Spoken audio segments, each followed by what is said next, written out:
वक्तव्य देंगे माननीय मुख्यमंत्री श्री अरविंद केजरीवाल जी।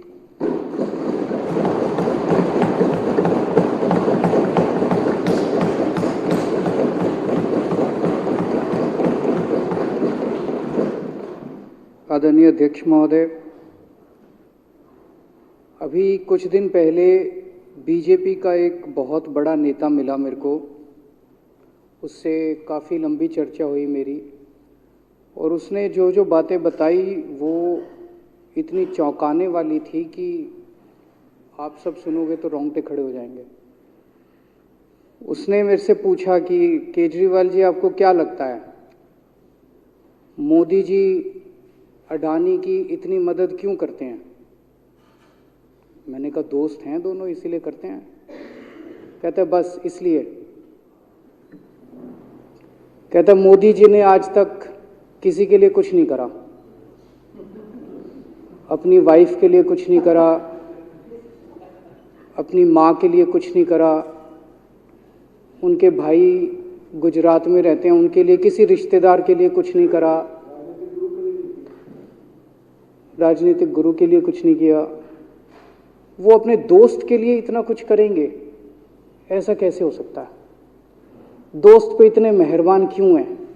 ऐसी भी क्या दोस्ती है? आज के ज़माने में कौन कोई भाई के लिए कुछ नहीं करता, दोस्त के लिए कौन करता है?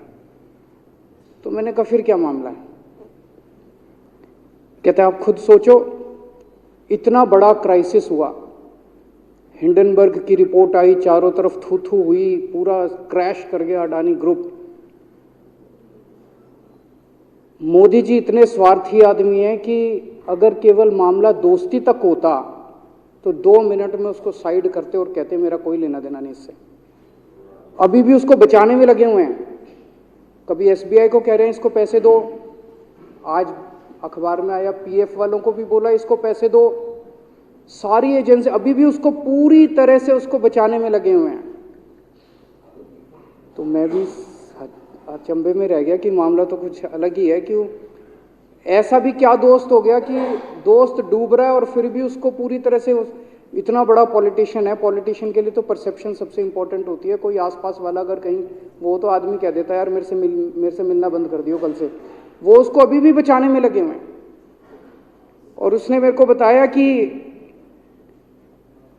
मैंने कहा फिर मामला क्या है?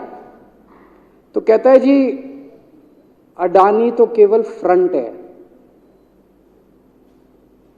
अडानी में सारा पैसा मोदी का लगा हुआ है। मैंने कहा ये कैसे हो सकता है? ये नहीं हो सकता। कहते हैं अडानी के अंदर सारा पैसा मोदी जी का लगा हुआ है, अडानी केवल फ्रंट है, अडानी तो केवल मोदी जी का पैसा मैनेज करता है, मैनेजर है। उसको 10%, 15%, 20% इतनी कमीशन मिलती है, बाकी सारा का सारा पैसा मोदी जी का लगा हुआ है। अगर कल को जांच हो गई, जेपीसी बैठ गई, ईडी की जांच हो गई, सीबीआई की जांच हो गई, तो अडानी नहीं डूबेगा, मोदी जी डूबेंगे। जिस दिन अडानी डूबा उस दिन मोदी जी डूबेंगे। मैंने कहा यार उनको पैसे की क्या जरूरत है? प्रधानमंत्री जी को, मोदी जी को, उनके ना आगे कोई ना पीछे कोई, उनको क्या पैसे की जरूरत है? तो कहता है सर पैसे की हवस होती है, लत होती है। कहता है इतने दुनिया में इतने बड़े बड़े अमीर आदमी हैं, उनको कोई अब और पैसे की थोड़ी जरूरत है, लगे पड़े हैं सारे, और पैसा और पैसा और पैसा। बोला हवस होती है। बोला जिस दिन अडानी दुनिया का सेकंड रिचेस्ट मैन बना था, अडानी दुनिया का सेकंड रिचेस्ट मैन नहीं बना था, मोदी जी दुनिया के सेकंड रिचेस्ट मैन बने थे। और अब मोदी जी का ख्वाब है, उनका सपना है कि वो दुनिया के रिचेस्ट मैन बनना चाहते हैं। प्रधानमंत्री तो बन गए, वो दुनिया के रिचेस्ट मैन बनना चाहते हैं। फिर उसने मेरे को एक एक करके, मैं बड़ा धीरे धीरे उसकी बातों पे, पहले तो मैं एकदम शॉक हो गया, ये कह क्या रहा है कि अडानी के अंदर सारा पैसा मोदी जी का लगा है। फिर वे धीरे धीरे उसने एक एक करके बातें खोल के समझानी चालू की। कहता है मोदी जी श्रीलंका गए, श्रीलंका के राष्ट्रपति राजापाक्सा हैं, राजापाक्षा को मोदी जी ने जबरदस्ती करके वहां का विंड प्रोजेक्ट अडानी को दिलाया। क्यों दिलाया? मैं आप लोगों से पूछना चाहता हूं, आप में से कोई विदेश जाएगा तो वहां की किसी एजेंसी को जबरदस्ती करके अपने भाई को, रिश्तेदार को ठेका दिला के आओगे क्या? ऐसे कोई करता है क्या? मोदी जी ने जबरदस्ती राजापाक्षा के ऊपर प्रेशर डाल के वहां का विंड प्रोजेक्ट अडानी को दिलाया। अडानी को नहीं दिलाया, खुद लिया वो प्रोजेक्ट। वो मोदी जी का प्रोजेक्ट है, वो अडानी का प्रोजेक्ट नहीं है। और ये बात कैसे निकली? वहां का जो बिजली बोर्ड है श्रीलंका का, जैसे अपने यहाँ स्टैंडिंग कमेटी है असेंबली की, पार्लियामेंट की स्टैंडिंग कमेटी है, वैसे उनकी भी पार्लियामेंट की स्टैंडिंग कमेटी होती है।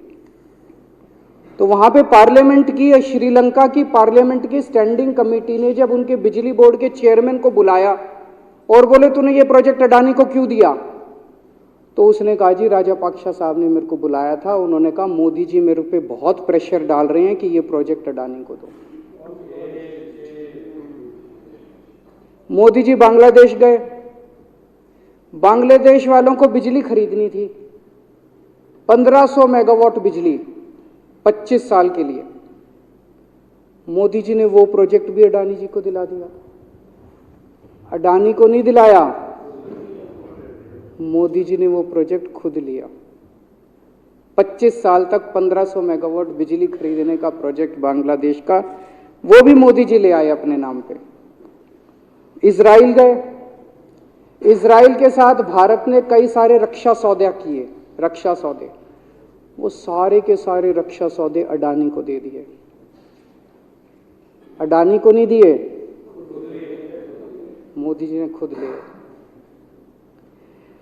अभी 2-3 साल पहले 6 एयरपोर्ट की नीलामी हुई प्राइवेटाइजेशन के लिए, सरकार ने उनकी नीलामी करी, भाई प्राइवेट प्लेयर आके लो। उसमें एक कंडीशन थी कि उसी को दिया जाएंगे ये एयरपोर्ट जिसने पहले एयरपोर्ट का काम कर रखा है।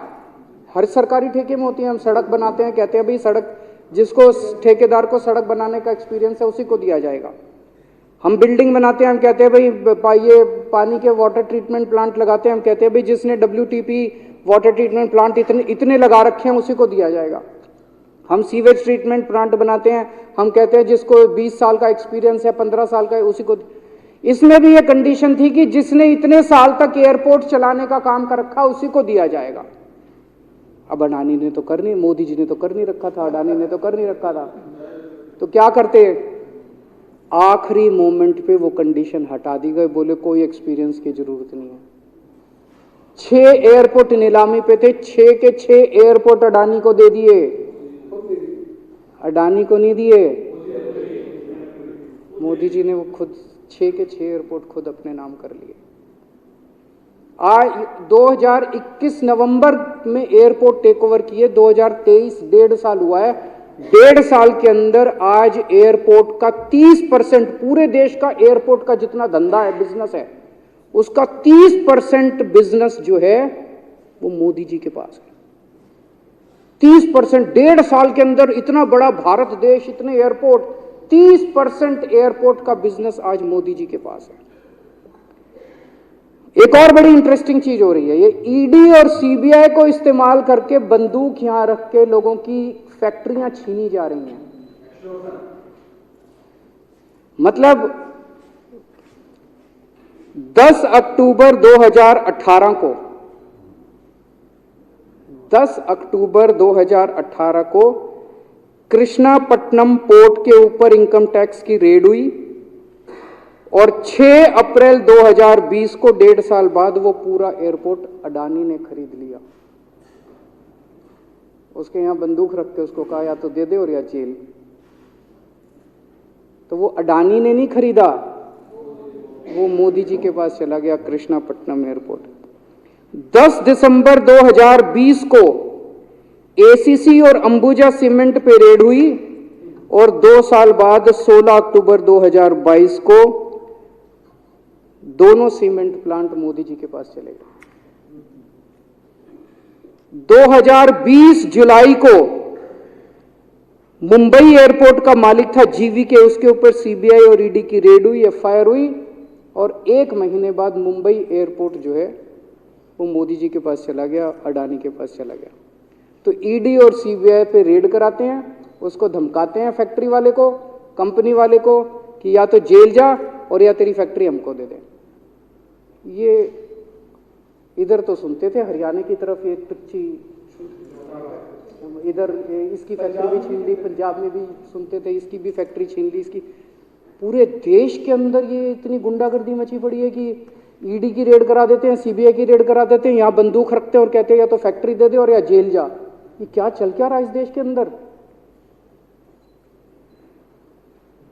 इन्होंने अभी थोड़े दिन पहले ऑर्डर निकाला कि सारे जितने पावर प्लांट हैं, जितनी राज्य सरकारें हैं, पंजाब सरकार की, हमारी जो सरकार है, उनके पास भी ऑर्डर आया, सारी सरकारों को जितना उनका कोयले की रिक्वायरमेंट है उसमें से 10% कोयला इंपोर्टेड इस्तेमाल करना पड़ेगा। और इंपोर्ट केवल मोदी जी करते थे, अडानी करता था।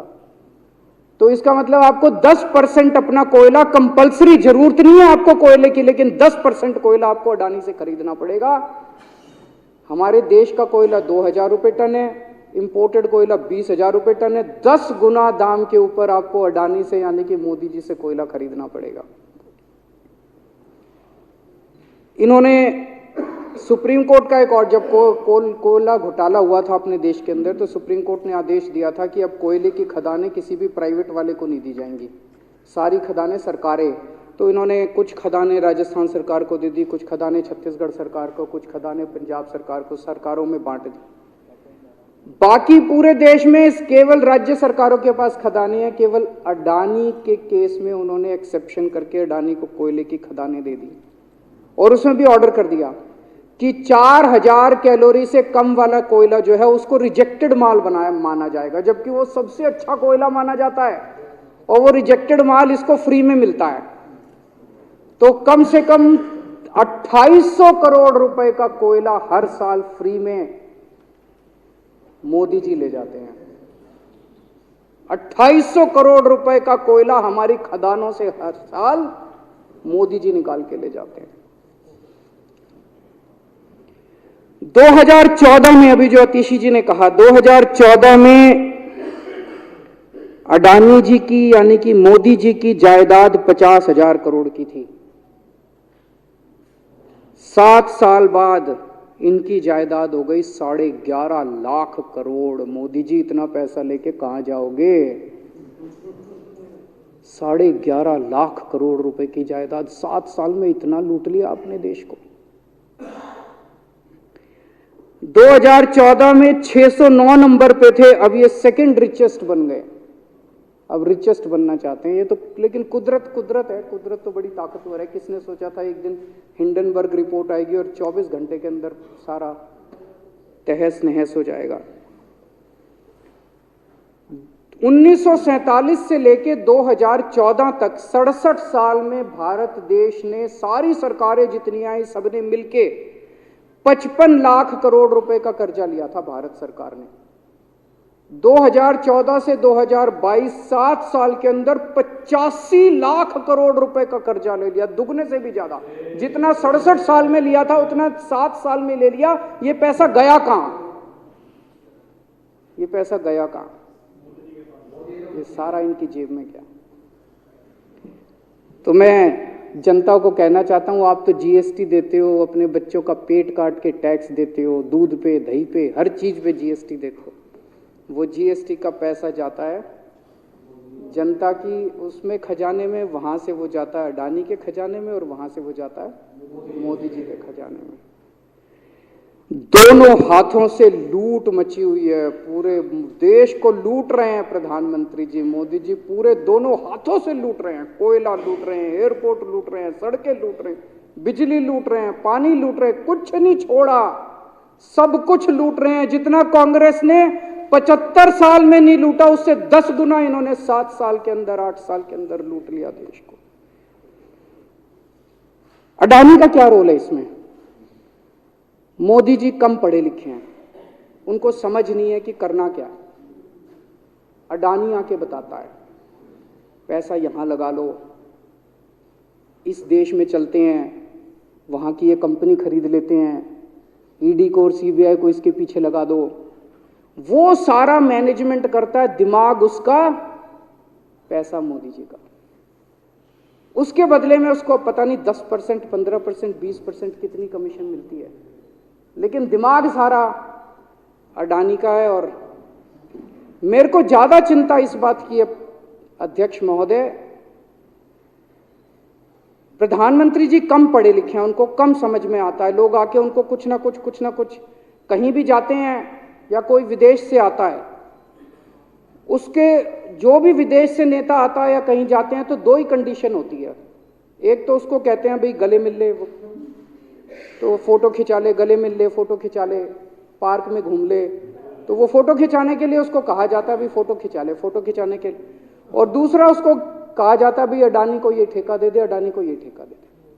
और कोई किसी कईयों को कहते हैं तारीफ कर दे, कोई आके कुछ नेता आके कहते हैं ना मोदी जी तो दुनिया के सबसे लोकप्रिय नेता है। उसने क्या लेना देना मोदी जी दुनिया के सबसे लोकप्रिय, वो आके क्यों कह रहा है? बदले में वो देश, ये जो गोरे हैं ना, बहुत चतुर हैं, बहुत चालाक हैं, ये ऐसे इतने भोले वाले नहीं है कि यहाँ पे आए और कह गए मोदी जी दुनिया के, वो पता नहीं किस किस चीज पे साइन करा के ले जाते हैं, पता ही नहीं चलता बदले में क्या साइन करा के ले जाते हैं। यही हुआ था 17वीं 18वीं सदी के अंदर हमारे देश में। वो ईस्ट इंडिया कंपनी वाले आते थे, उस टाइम के हमारे राजे महाराजे भी ऐसे ही अनपढ़ होते थे, उनको कुछ अकल होती नहीं थी। उनके राज्य, उनके दरबार में आते थे, उनकी तारीफ करते थे, खूब तारीफ करते थे, और पता नहीं किस किस चीज पे साइन करा के ले गए। 100 साल के अंदर पूरा देश अंग्रेजों ने कब्जा कर लिया।